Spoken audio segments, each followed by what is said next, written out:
Psst, nag-ads ka na ba pero wala pa rin nangyayari? Sobrang frustrating, di ba?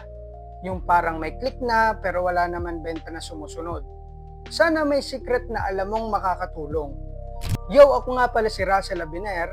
Tinutulungan ko ang e-commerce stores para makapag-generate ng more sales gamit ang meta ads at marketing psychology. Tanggap ko na, hindi lahat tayo born to be marketing geniuses. Pero hindi rin kailangan maging rocket scientist para magbenta ng maayos. Ito ang 3 ad strategies na ginagamit ng mga top brands na pwede mong gayahin. Una, emotion over features.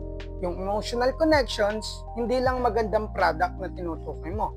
Example, ang isang brand ng skincare, hindi lang nagkukwento kung ano ang ingredients ng produkto, kundi paano nila matutulungan yung customer nila na magkaroon ng confidence sa sarili nila.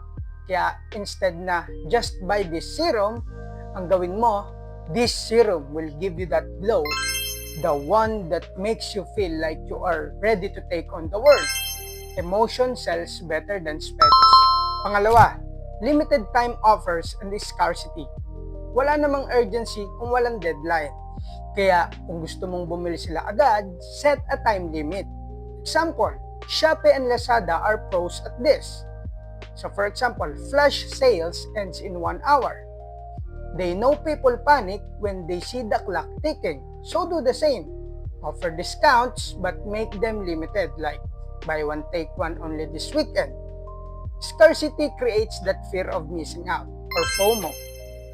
Pangatlo, retargeting. Kung nawala sila sa cart nila, don't let them forget. Example, let's say someone added a camera to their cart but didn't check out. After 24 hours, send a friendly reminder like, looks like you left something behind.